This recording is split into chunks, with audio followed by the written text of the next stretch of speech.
series for outside speakers coming into the Institute. The Institute is kind of the international porthole for Sophia University, and we have always an exciting range of scholars coming in, giving talks. All of our talks are open and all of our talks are free, so if there's ever a time you see something, please feel free to come on in. We will put you on the mailing list if you'd like, just to see what other talks are coming up. Today's event is a little bit different. Bettina is one of the most active members of the Institute, and organizing everything from the very small 3-4 person kenkyukai, reading old text that nobody else reads, to some of the largest and most successful events we've had here. In particular, I'm thinking back on 2013 when we had almost 250 people for the Women Network conference that came out with a publication from that. So we're continually trying to attract cutting-edge scholarship, whether it's hugely popular or whether it's still fermenting. Given Bettina's background, I was not surprised that she's the one to bring digital humanities here to us. Digital humanities, as everyone kind of knows, is something that is invigorating the humanities in a time when both funding and student interest is challenging. But it also, and I think is very clear today, brings very diverse scholars from different kinds of areas into dialogue that we don't usually have. And that's, for me, one of the always most exciting things that the Institute can do, and I'm especially gratified that Bettina is the one bringing it too.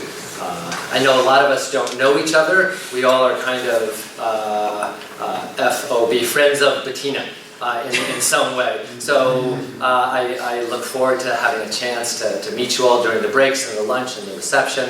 And I'd just like to welcome you to Sophia University.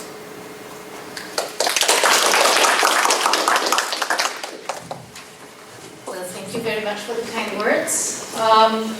And welcome everyone here today. I am actually nervous because we had, again, all kinds of struggles this morning with the internet. Doing a digital humanities symposium sort of requires the basics, like internet.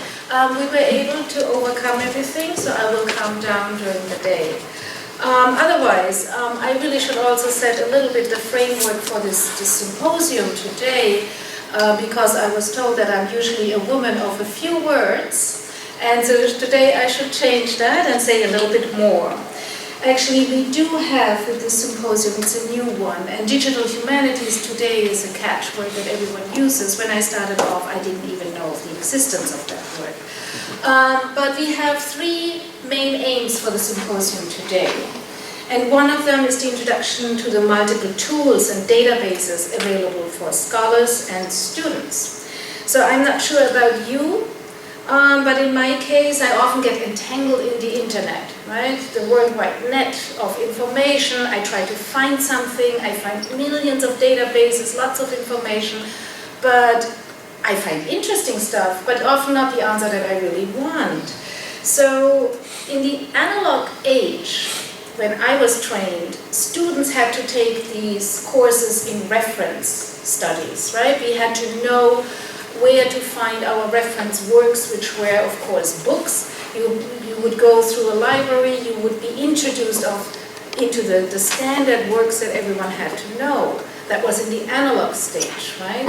But today, in the digital age, I cannot teach my students yet how to find their ways. I have not found a corpus that would really help me to introduce students to the digital version of reference works.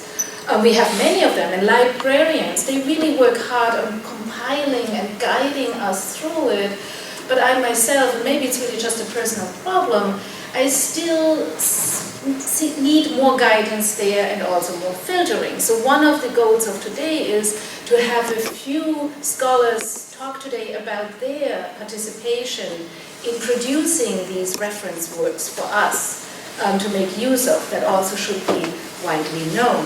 Another purpose of our symposium today is the introduction to methods, how to include digital humanities in the classroom. Right? I mean, I've been working with it and it's fun in research, but how can we now bring this intelligently and also academically sound into the classroom? And again, here we do have specialists today giving presentations who have been working with that in the classroom. And hopefully we all get some ideas of what to do with that as instructors and educators. I myself will start a DH course in April. The title says Digital Humanities, syllabus mentions Digital Humanities. Maybe we'll need to cut that out from the YouTube clip. You don't know what I will be doing. But it is about the 19th century because it's the 150th year of the major restoration and it makes sense to look at it, right? So it will be something new and I hope that the students will basically guide me along while I try to do my best on my side. The third purpose is the great benefits of digital humanities, coming up with new research questions. So while the first two are maybe more for us as educators and teachers, in the classroom use overall, the third purpose is really just for us as hardcore researchers, right? So what do we do? What is the benefit of digital humanities? What are the new research questions that arise from using that? And do they really take us along, or they just supply some gadgets that are fun to look at? I truly enjoy my little bubbles that we can create with my database, but I also hope, of course, that they will be of some purpose and creating new questions.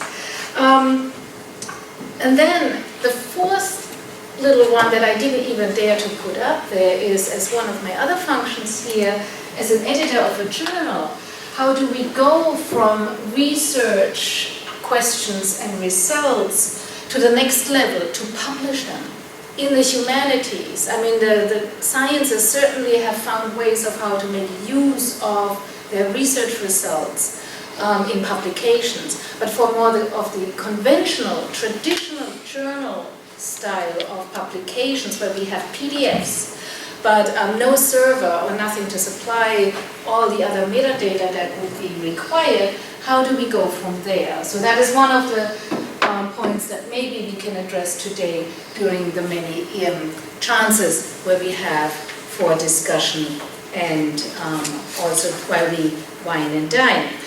A few words over the procedure, as I have been only speaking in English. This is nonetheless a bilingual event and we will switch back and forth like in Blade Runner or Ghost in the Shell.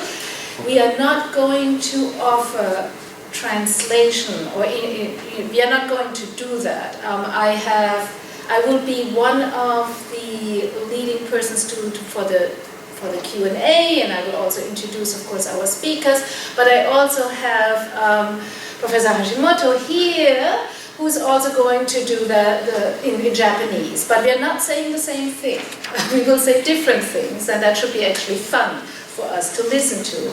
It's also sort of because of him we are going to have the symposium today, because when we sat together in October in my office and we showed him the new framework of our database, he said we should introduce that to the public, and so we came up with today, so that it's all his doing to come together. We will have lunch later on upstairs, and everyone here is of course invited to join. We will have after the symposium a reception, and in the front you have seen maybe some flyer of where and how to go there. Everyone of course is invited to join us. We have for one of the presentations a summary, so for those who are interested, we will mention it later when it comes to that point, so please also feel free to get that. Otherwise, I think most of the contributions here will be easy to understand, whether they're in English or in Japanese. The speakers have about 25 to 30 minutes each, and followed by Q&A with short breaks in between, but there should be still enough time for discussion, and I hope really that we have enough time for that. I should also thank, I should never forget that, and I have to do that in the very beginning, that of course the Institute of Comparative Culture, who have been so wonderful in always supporting my fun events, different ideas that I have, sometimes sort of impossible, like having an event after the budget officially closed in an academic institution in Japan. It's impossible usually to do, but nonetheless the director and also Higashi Ura-san, who is in the background really preparing all our things, and also, you know, we will be nourished with all the food later on that she provided. Then we have, of course, various team members, and I'll introduce them later on. But now, with not much further ado, I should hand over my mic to the other moderator. So please, a few words before we start with it. じゃあ私の方から日本語でご挨拶させていただきます。なんかみんなほっとしてほっとした顔が見えますね。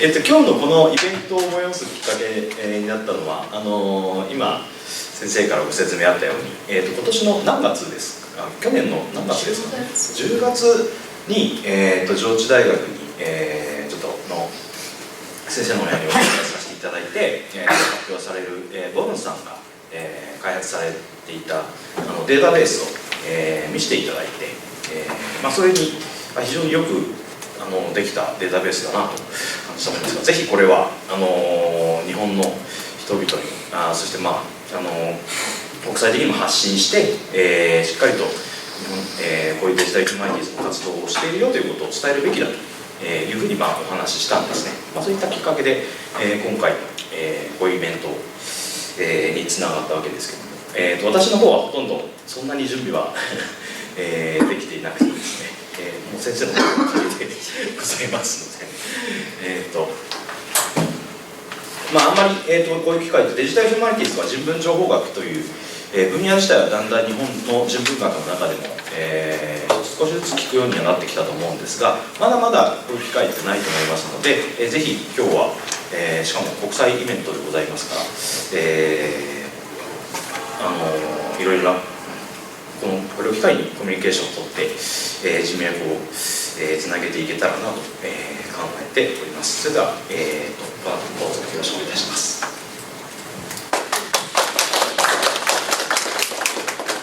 Thank you very much. Going back to English. So our first speaker today will be David Slater, the director of the Institute, but also professor and my dear colleague at the Faculty of Liberal Arts. He's a professor of cultural anthropology, and I'm very sure many of you have heard about his various projects. Right now, the 311 project is something we will introduce, but he's also interested in many other things, which includes migration and other social movements that I'm really looking forward to learn more about it. But without much further ado, it's your turn. Thank you.